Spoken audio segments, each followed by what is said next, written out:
Bien-aimés dans le Seigneur, nous sommes encore très heureux de vous accueillir à ce programme de la lumière du monde.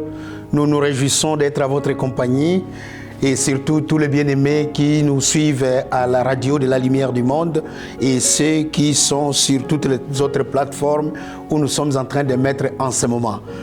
Nous apprécions votre loyauté, nous apprécions votre fidélité à ce programme, bien-aimés, et nous savons qu'à travers ce programme, beaucoup d'entre vous, vous êtes abondamment bénis. Vous nous envoyez des messages pour nous encourager dans tout ce que nous faisons. Et pour nous aussi, c'est une joie de savoir que Dieu est en train de nous utiliser pour vous bénir chez vous à la maison. L'année 2023, c'est l'année de nouvelles choses.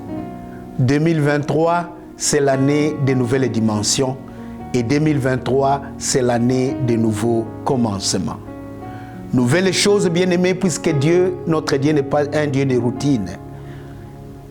Il nous bénit, il fait des actions, mais en utilisant des différents moyens. Et nous savons que pendant cette année, il va faire certainement quelque chose dans votre vie, mais en n'utilisant pas les mêmes moyens, en n'utilisant pas la même méthode, en n'utilisant pas le même système. C'est pourquoi il faut apprendre à savoir comment ce Dieu marche. La dimension dans laquelle tu vas marcher, bien-aimé, je me souviens de cet épisode où Moïse a imposé ses mains sur Josué, et la Bible nous dit que Josué était rempli de l'esprit de sagesse. Et je prie, bien-aimé, que Dieu puisse te donner un autre esprit. L'esprit supérieur comme celui qu'avait Daniel. Et aussi, bien-aimé, des nouveaux commencements. Ça veut dire quoi? C'est comme si Dieu recommençait toujours quelque chose. Ce n'est pas qu'il recommence toujours quelque chose, mais ce sont les voies de Dieu. Alors aujourd'hui, nous allons continuer avec le thème que nous sommes en train d'exploiter pendant cette semaine. Et la manne, c'est ça. Mais aujourd'hui, je vais vous faire voir les conséquences de la manne qui cesse de tomber dans votre vie. Avant d'en arriver, je souhaite qu'on puisse lire ce passage ensemble qui se trouve dans Exode au chapitre 16. Nous allons lire juste le verset 35. Et la Bible nous dit, les enfants d'Israël mangèrent la manne pendant 40 ans jusqu'à leur arrivée dans un pays habité. Ils mangèrent la manne jusqu'à leur arrivée aux frontières du pays de Canaan. Parole du Seigneur. Bien-aimés, je crois que tout le monde connaît cette expression. Certainement, tout le monde. Toi, tu es intelligent, tu connais certainement cette expression, une manne financière. Oui, tu connais cette expression. Donc, le mot manne est largement utilisé, bien-aimé, dans notre langage courant pour désigner quoi? Quelque chose qui est reçu en abondance. Quelque chose qui est parfois reçu de façon inattendue et ou providentielle. Et c'est exactement ce que c'était. Puisque la manne, c'était quoi? Ce n'était pas par les efforts des hommes. Non, c'était par la grâce de Dieu qu'ils ont mangé. Et imaginez-vous, bien-aimés, que vous puissiez manger une nourriture pendant 40 ans. Et une nourriture pour laquelle vous n'avez pas dépensé un seul sou. Ou vous n'êtes pas allé, vous n'avez pas sué pour avoir cette nourriture. Pendant 40 ans. Ça, c'est la nourriture. Et la Bible nous parle aussi même des habits. Vous savez que leurs habits, la Bible nous dit que leurs culottes ne s'étaient pas déchirées. Leurs sandales. Donc, il y a des sandales qui ont grandi avec le gens.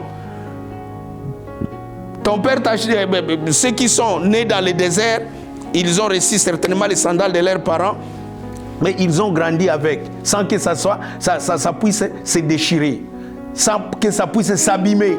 Voilà la grâce de Dieu. Voilà la grâce de Dieu. Mais pour en arriver là, bien-aimés, je vous ai dit hier, et aujourd'hui je souhaite le répéter, peut-être à quelques niveaux, d'où vient toute cette histoire de la manne. Si nous voyons bien, et le premier point que je souhaite exploiter avec vous, ce sont les voies de Dieu. Bien-aimés, les voies de Dieu sont insondables. Les voies de Dieu, vous ne pouvez pas les comprendre. Cette histoire de la manne ne part même pas de Moïse. Cette histoire de la manne part d'Abraham. Je souhaite parler de lui un tout petit peu. Dieu appelle un homme Et il décide de faire de cet homme une nation. Il décide qu'à partir de cet homme, il va bénir un peuple. Non seulement un peuple physique, mais aussi un peuple spirituel. Puisque toi et moi, nous sommes aussi de la postérité d'Abraham. C'est notre père par la foi. Donc tout part de là. Abraham est appelé par Dieu sortir de son pays pour aller dans un pays que lui-même ne connaît pas. Lorsque nous parlons de Canaan, Abraham a vécu à Canaan. Dieu l'a amené à Canaan. Il était là-bas. Alors, Dieu va lui faire la promesse. Quelle est la promesse? Je ferai de toi une très grande nation. Tu seras le père d'une multitude. Et à ce moment-là, le monsieur n'a même pas d'enfant. Il n'a même pas d'enfant. C'est pourquoi aujourd'hui, bien-aimé, même si tu n'as pas quelque chose, mais dans la mesure où Dieu t'a parlé, ne perds pas l'espérance. Garde la foi en ces dieux-là et tu verras sa gloire. Garde. Alors, Abraham évolue avec Dieu. Et Dieu lui dit, il a dit à Abraham, ta postérité, elle sera très nombreuse. Cependant, cette postérité ira dans un pays qui ne lui appartient pas. Il va certainement se multiplier. Je suis en train de paraphraser pour que vous puissiez bien comprendre. Il va certainement se multiplier dans ce pays-là. Mais il sera maltraité dans ce pays-là. Mais moi, Dieu, je vais le sortir de ce pays-là par ma droite triomphante. Ils vont passer 400 ans. Dieu a donné les chiffres. Voilà combien la parole de Dieu est très puissante. 400 ans avant que même Jacob ne soit né. Même Isaac ne soit né. Dieu a parlé ces choses-là. Alors, effectivement, à travers Isaac, à travers Jacob, Israël est allé en Égypte. Au départ, l'Égypte c'était une délivrance. Ils ne sont pas allés en Égypte comme esclaves, non. Ils sont allés en Égypte comme vraiment des invités d'honneur. Puisque Pharaon est venu auprès de Jacob, qui l'a béni. Vous savez ça? Jacob a prié pour le roi d'Égypte. Il l'a béni. Mais Dieu, dans son amour, il a fait une autre chose. Mais qui est passé par la douleur. C'est pourquoi, bien aimé, il faut savoir supporter les tempêtes. Et vous ne pouvez même pas parfois les éviter. Parce qu'il y a des tempêtes qui sont provoquées par la volonté de Dieu. Pour vous faire voir sa gloire. Je reviendrai un jour sur les tempêtes. Je crois que nous en avons déjà parlé, mais je vais approfondir ce message-là pour que vous puissiez savoir ce que les tempêtes font dans la vie de quelqu'un. Alors, Israël va sortir de l'Égypte après 430 ans de servitude. Donc Dieu a dit 400, mais en réalité, ils ont passé 430.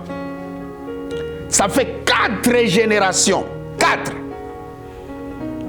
Pour comprendre que le roi, le pharaon qui avait connu Joseph n'était plus là. Ils ne se souviennent plus de Joseph, qui a sauvé toute une région d'un chaos financier, d'une crise financière énorme. Mais ce pharaon-là a maintenant transformé les enfants d'Israël comme ses esclaves. Il devait produire des briques chaque jour. Il devait faire des corvées dures. Mais qu'est-ce qui les a sauvés? La prière d'abord. La prière. Bien aimé, c'est pourquoi il ne faut pas négliger la prière. La prière a une place importante dans notre vie. C'est pourquoi nous bénissons toutes les personnes qui ont prié avec nous ce matin sur notre chaîne de radio. Il ne faut pas rater cela, bien-aimé. Merci à vous qui vous êtes connectés ce matin pour prier avec nous. La Bible nous dit dans Exode que j'ai entendu les cris des enfants d'Israël. C'est toute la souffrance que l'Égypte est en train de lui infliger. J'ai entendu les cris. Bien-aimés, la Bible nous confirme à nous dire, lorsque le malheureux crie, l'Éternel entend et il les délivre. N'arrêtez pas, bien-aimés, d'élever ta voix à ce Dieu merveilleux. N'arrêtez pas de prier ce grand Dieu. Le psalmiste dit, ô toi qui écoutes la prière, tous les hommes viendront à toi. Donc notre Dieu écoute la prière. Non seulement qu'il écoute, mais il exauce également la prière. Alors, bien-aimés, les souffrances des enfants d'Israël sont arrivées auprès de Dieu et il va envoyer un libérateur. Moïse lui-même était dans son désert à lui, en train de traverser sa tempête à lui, puisqu'il avait fui l'Égypte. Mais Dieu va le ramasser là où il était. C'est pourquoi aujourd'hui, bien-aimé, je ne sais pas si Dieu va te ramasser dans quelles conditions pour t'assigner une nouvelle chose. La mission de Moïse était une toute nouvelle chose dans sa vie. Un nouveau commencement, puisqu'il doit rentrer en Égypte. Rentrer en Égypte. Il était entré en Égypte, mais il doit rentrer en Égypte. Là, vous êtes en train de comprendre que je suis en train de vous donner la clé de la réussite de nouvelles choses. Il faut faire de nouveau. Il faut faire de nouveau. Donc, nous sommes là, bien-aimés, avec Moïse, qui rentre en Égypte. Avec quel espoir de sortir les enfants d'Israël pour les amener dans un pays où coule le lait et le miel. Je souhaite m'imaginer, bien-aimé, et peut-être avec vous ensemble, Dieu parle d'un pays où coule le lait et le miel. Est-ce que vous avez déjà vu ce pays-là? Même en Hollande, où il y a beaucoup de vaches, où ils produisent beaucoup de lait et de fromage, je ne sais pas si vous allez trouver vraiment un robinet où il y a le lait en train de couler. Mais c'était une façon de Dieu pour dire que je vais vous amener dans un pays où il y a la bénédiction en abondance. Il y a la bénédiction en abondance. Et je souhaite, bien-aimé, croire que toi également cette année, tu vas vivre la bénédiction en abondance dans ta vie. La manne dont nous sommes en train de parler. Alors, à ce niveau-là, Moïse sort les enfants d'Israël de l'Égypte. Avec quel espoir? Nous allons faire la marche de 3 jours. Nous allons célébrer notre Dieu dans le désert. Les voies de Dieu sont insondables. Les voies de Dieu sont insondables. Lorsqu'ils sont sortis, ils avaient la nourriture. Lorsqu'ils sont sortis, ils avaient de biens. Ils ont pris même des bijoux, de l'or, de l'argent auprès des Égyptiens qui leur ont donné, puisqu'ils allaient faire une fête à leur Dieu. Ils sortent de l'Égypte. Premier obstacle, la mer Rouge. Je vous ai parlé dans mon intervention d'hier.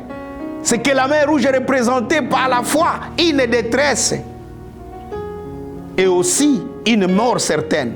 Mais c'est aussi la puissance de Dieu. Car lorsque Dieu a ouvert la mer Rouge, c'est toute la région qui a su qu'Israël a traversé à sec. Et ainsi, le peuple, les autres nations ont eu peur d'Israël à cause de ce que Dieu faisait dans leur vie. Dieu a séparé la mer Rouge. Ils ont maintenant commencé la traversée du désert. Bien aimé, il y en a des gens qui peuvent être dans le désert maintenant. Vous ne savez pas où vous êtes. Vous ne savez pas où vous allez. Tout ce que Dieu vous a promis, vous ne comprenez rien. Mais prenez courage, bien-aimés. Dieu est toujours derrière sa parole pour accomplir sa volonté dans votre vie. Et il va le faire. Il ne faut pas douter de lui. Il ne faut pas douter de lui. Prenez courage. Gardez la foi. Il ne faut pas abandonner votre foi. Notre Dieu est fidèle. Très très fidèle à sa parole. Très très très fidèle dans ce qu'il fait, mais pourvu que nous puissions marcher avec lui dans ses voies. Alors, Moïse commence à diriger les enfants d'Israël. Première couac, la nourriture qu'ils ont amenée de l'Égypte est terminée. Ils n'ont plus de nourriture. Dans le désert, je ne sais pas si vous comprenez la situation du désert. Le désert a au moins 3 caractéristiques. 1, on ne peut pas cultiver. Pourquoi? Puisque c'est sec. Il y a la sécheresse. C'est pourquoi je vous ai dit, peut-être que vous êtes en train de traverser votre désert. Il y a la sécheresse. Il y a une chaleur impossible dans le désert. 40 degrés, 38 degrés. Donc il n'y a pas d'eau. Il n'y a pas d'eau. Le désert ne produit pas. Le désert ne produit pas. Et les problèmes ont commencé à surgir. Les enfants d'Israël sont allés auprès de Moïse pour lui dire, mais Moïse, pourquoi tu nous as fait sortir de l'Égypte? Mais cette année, bien-aimé, Dieu est en train de vous dire, ne pensez plus aux événements passés. Ne considérez plus ce qui est ancien. Car je vais faire une chose à l'arrivée. Moi, Dieu, je vais frayer, je vais créer un chemin dans le désert. Et je vais faire couler des fleuves d'eau dans la solitude. C'est pourquoi, bien-aimés, prenez courage, ne perdez pas la foi. Même s'il y a la sécheresse, croyez que ce Dieu de l'abondance fera quelque chose dans votre vie. Le Dieu de l'abondance fera couler quelque chose dans votre vie. Alors, ils n'ont pas d'eau. Dieu dit à Moïse, qu'est-ce que tu as dans ta main? Un bâton. À partir du bâton, Moïse a sorti l'eau d'un rocher. Bien-aimé, c'est le rocher de notre vie. Il fait jaillir de l'eau vive, qui vont vous amener jusque dans l'éternité. Rappelez-vous, bien-aimés, nous en avons parlé la semaine passée, de la femme samaritaine. Lorsqu'il a rencontré, elle a rencontré le Seigneur, qui lui a dit, si tu savais, c'est lui qui te dit, donne-moi de l'eau. C'est toi qui allais lui demander, car l'eau que lui te donnerait, tu n'auras plus jamais soif. Les enfants d'Israël ont bu un breuvage, bien-aimé, qui est sorti du rocher, notre rocher. Ça, c'est de l'eau. Mais il se pose maintenant le problème de la nourriture. Il se pose le problème de la nourriture. C'est à ce moment-là, bien-aimé, que Dieu a parlé à Moïse et lui dit, ok, demain, ce peuple aura la nourriture. Ils vont manger le pain qui vont tomber du ciel. Et ils vont manger des cailles. Moi, Dieu, je vais leur donner la nourriture. Et à un certain moment, Dieu est allé même plus loin. Il a dit, ils vont manger jusqu'à ce que cette nourriture leur sorte par les nez et par les oreilles. C'est là que nous avons l'histoire de la manne. C'est là que la manne commence. Donc la manne, comme je l'ai dit, bien-aimé, c'est une façon de Dieu de répondre aux besoins de quelqu'un. C'est une façon miraculeuse de Dieu de répondre aux besoins de quelqu'un. Oui. La manne. C'était une nourriture miraculeuse que le peuple d'Israël a reçue du Seigneur pendant la traversée du désert. Mais lorsque le peuple est sorti la première fois, c'est là, bien-aimé, que vous devez comprendre. Ils sortent, ils voient quelque chose, c'est blanc, ça a le goût de miel. C'est quoi ça? Voilà la signification de la manne. Manhu. Qu'est-ce que c'est? Donc aujourd'hui, bien-aimé, Dieu est en train de répondre à ton souci, à ton problème, à ton besoin par le c'est quoi ça. Il est en train de répondre par le c'est quoi ça. La manne, le pain de vie. Voilà pourquoi le Seigneur dit, vos pères ont mangé la manne et ils sont morts. Mais moi, je suis le pain de vie. Alléluia. Je suis le pain de vie. Là-dessus, bien-aimé, les pharisiens voulaient même les lapider. lorsqu'il s'est déclaré qu'il va donner sa chair à manger. Très important pour que tu comprennes cela, bien-aimé. Alors, ils ont commencé à manger du pain qui tombait du ciel chaque matin. Hier, je vous ai dit, la manne représente au moins 3-4 choses. La première, c'est la dépendance. Mais ce qui était important, bien-aimé, et miraculeux en même temps, Dieu leur dit quoi?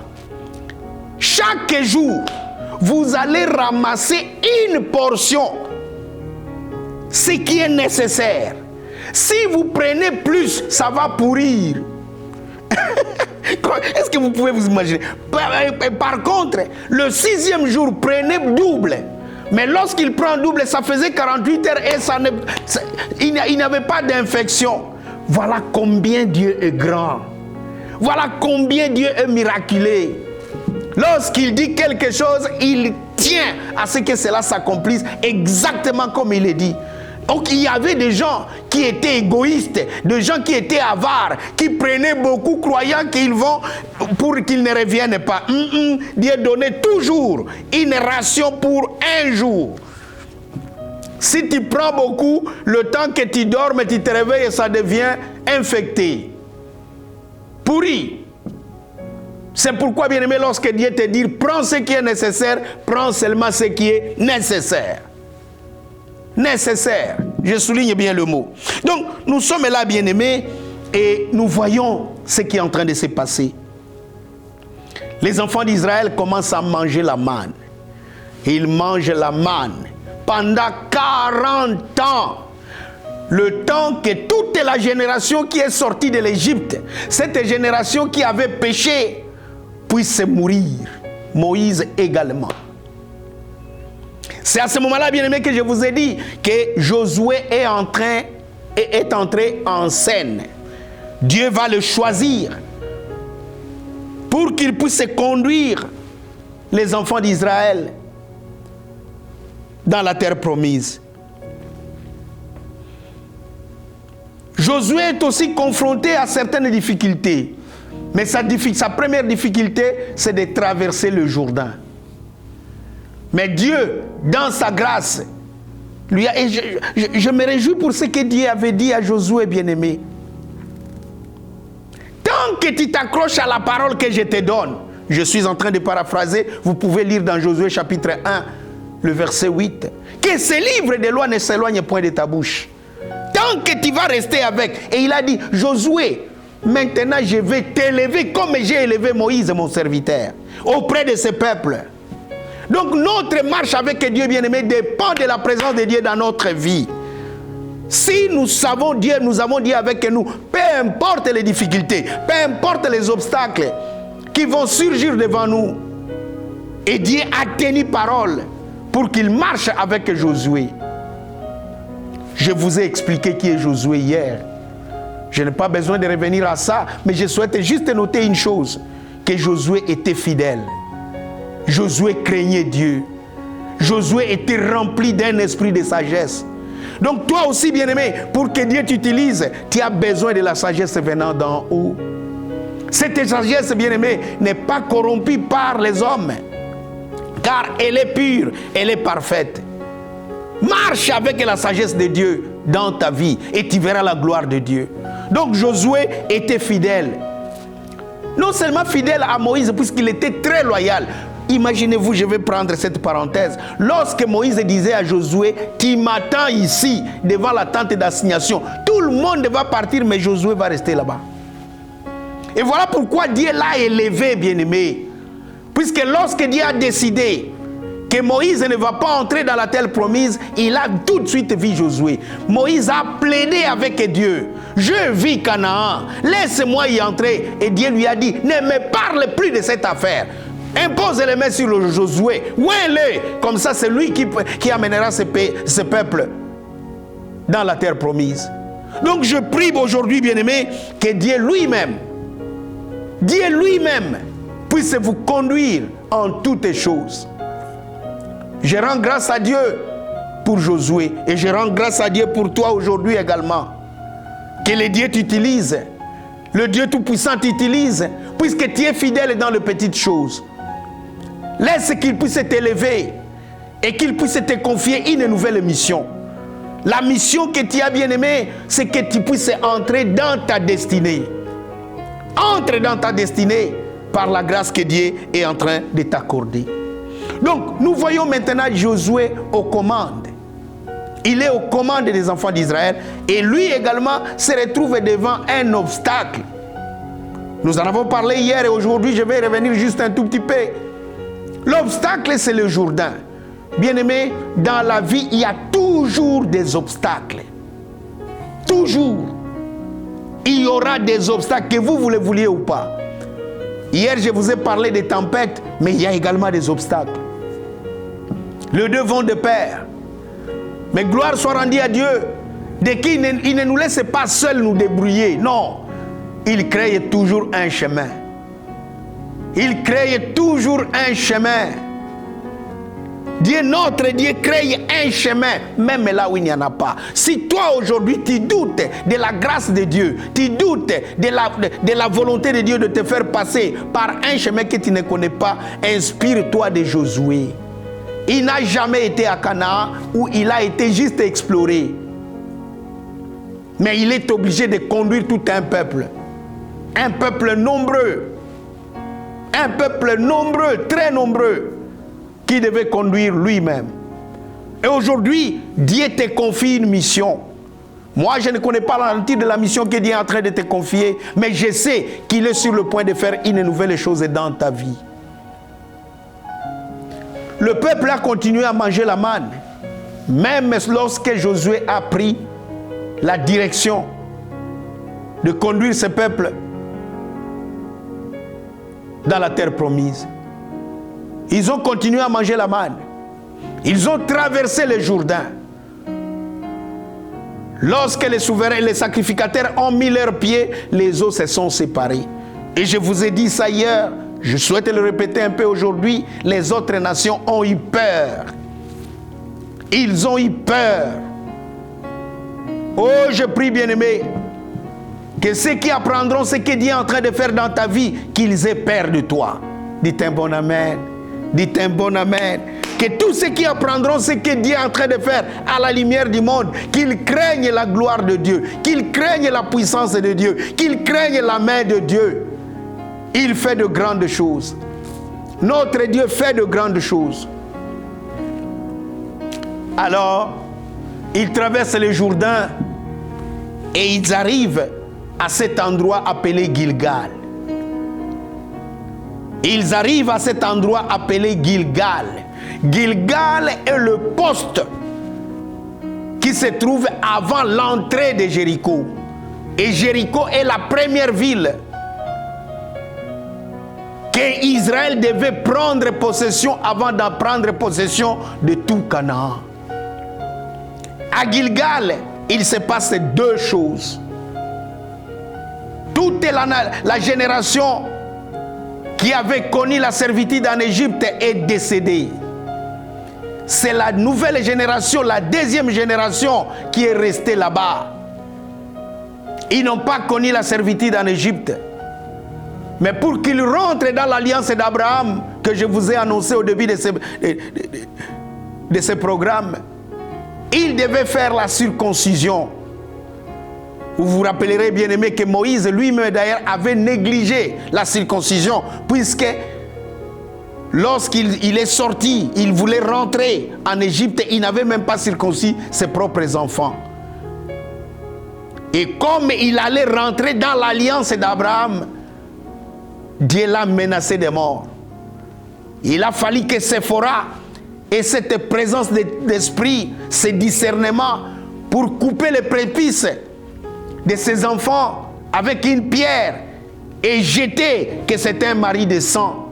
Oui, le sang a une valeur dans la vie d'un chrétien. Le sang.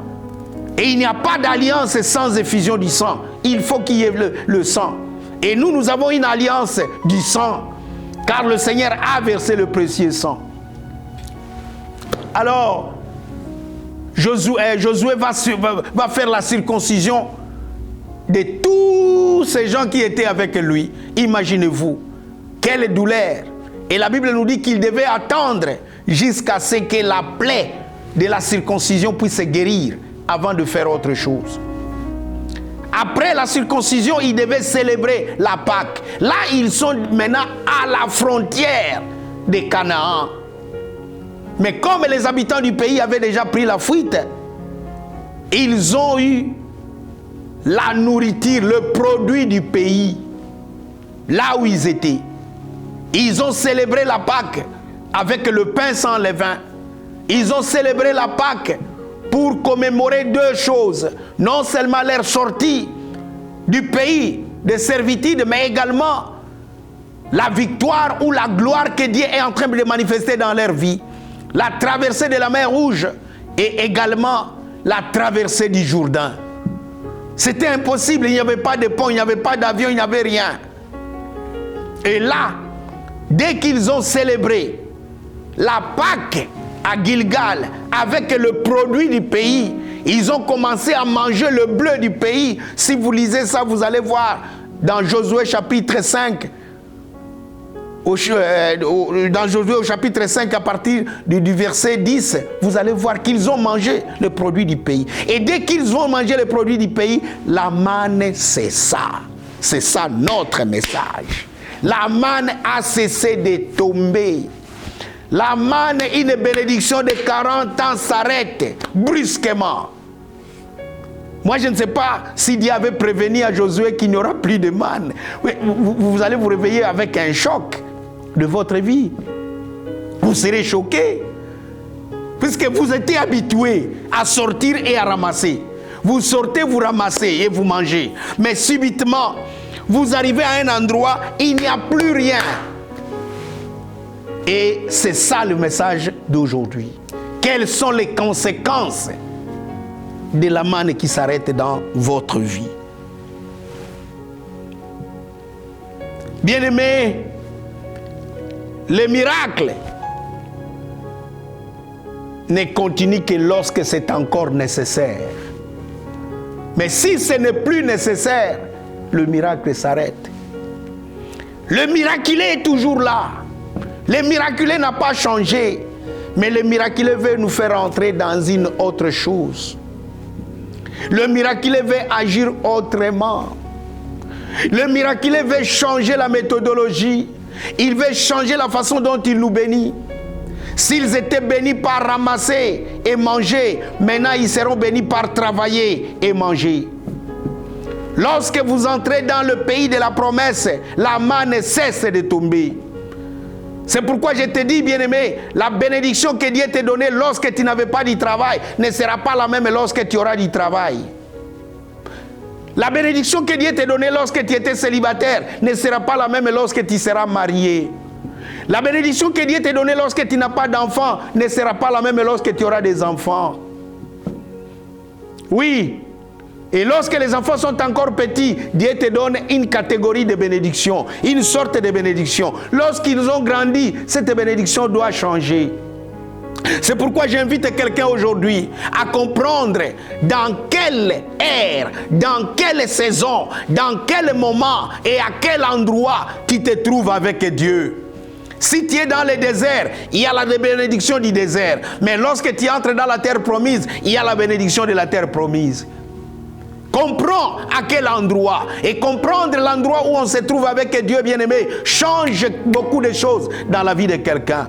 Je prie aujourd'hui que tu comprennes où tu en es avec ce Dieu. Ce Dieu de gloire, ce Dieu de bonté, ce Dieu de victoire.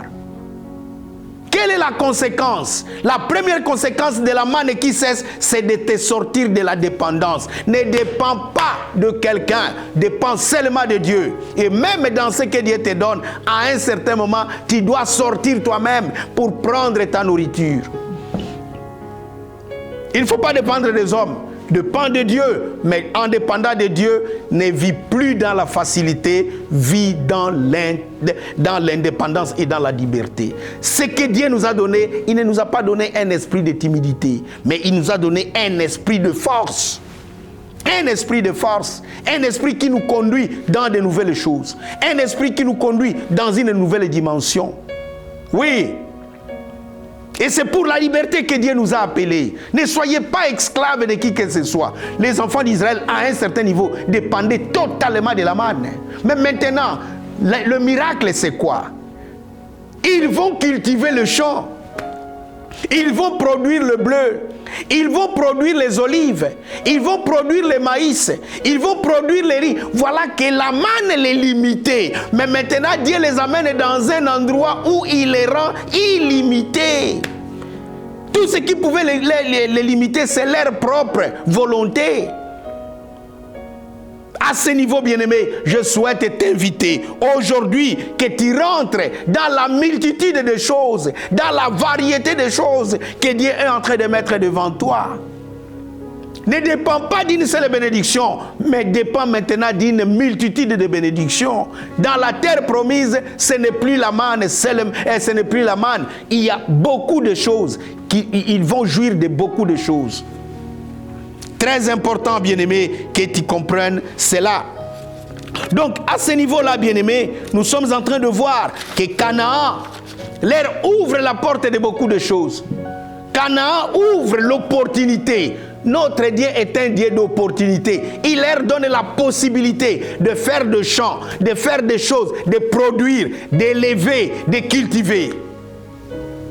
Ils n'avaient plus besoin de la manne. Ils n'avaient plus besoin de la manne. La manne n'a plus de place à Canaan. Ils ont la force. Ils ont la grâce de Dieu. Et ils doivent maintenant produire pour eux-mêmes. Il y a l'augmentation, il y a des vignes, il y a des champs. Oui. Il y a beaucoup d'augmentation et je prie que Dieu vous augmente dans tout ce qu'il veut faire dans votre vie. Bien-aimés, c'est pourquoi, par exemple, lorsque nous serons au ciel, nous n'aurons plus besoin de la louange que nous sommes en train de rendre ici. Il y aura une autre louange. Alors si toi tu veux revenir à la louange d'ici, tu seras totalement désorienté. Il y a des bénédictions qu'il ne faut pas, bien aimé, il ne faut pas chercher à s'y accrocher ou les garder éternellement. Non. Il y a des choses qui viennent pour un temps et dès que ça part, ça part. C'est ça la conséquence. Alors, je vais rapidement passer à la prière, parce que nous devons prier, bien-aimés. C'est que la manne qui cesse, ouvre d'autres opportunités. La manne qui cesse nous exige de changer de mentalité. Nous devons avoir maintenant la mentalité des conquérants, la mentalité des plus que vainqueurs, la mentalité des gagnants, la mentalité de la victoire, la mentalité du succès dans notre vie. Pourquoi? Dieu est là. Le secret de savoir s'appuyer sur Dieu. Le miraculé est toujours là. Et nous allons nous appuyer sur le miraculé. Donc, aujourd'hui, bien-aimés, comprenez une chose. Comprenez une chose. Que Dieu est en train de vous faire entrer dans une nouvelle vie. Je ne sais pas si vous pouvez, j'en ai parlé, mais je souhaite encore revenir un tout petit peu. Le choc dans la vie de certains enfants d'Israël, lorsqu'ils ne pouvaient plus ramasser la manne. C'est une toute autre vie. Mais je souhaite revenir à ce que je vous ai dit au départ. Dieu a promis à Abraham qu'il va amener sa postérité dans un pays où coule le lait et le miel. Maintenant, Josué et les enfants d'Israël sont à Canaan. Où est le lait, Seigneur? Où se trouve le miel, Seigneur? Voilà la question. Voilà la question. Cela répond à la manne qui cesse. Lorsque la manne cesse, on trouve du lait par son travail. Le lait est le fruit de ton travail. Le miel, bien-aimé, est le fruit de ton travail. Tu seras mordu par des abeilles pour qu'il y ait du miel. Donc, ne sois pas paresseux. Et le livre des Proverbes là, Salomon est en train de te dire, si tu es paresseux, tu vas mourir de la disette. Oui. À Canaan, personne n'a ramassé le miel ou le lait dans la rue. Non. Mais il y avait du lait et il y avait du miel. Pourvu qu'on puisse prendre possession. Aujourd'hui, lève-toi, prends possession de tout ce que Dieu est en train de mettre à ta disposition. Est-ce que nous pouvons prier ensemble? Est-ce que nous pouvons prier ensemble? Bien-aimé, abandonne-toi entre les mains du Seigneur, que Seigneur, je vois que la manne qui cesse dans ma vie m'ouvre d'autres opportunités. La bénédiction à laquelle je m'accrochais a pris fin, mais moi je souhaite marcher avec toi. Prie que nous commençons à prier. Dieu de gloire, Dieu de grâce, je recommande ce peuple entre tes mains, mon roi.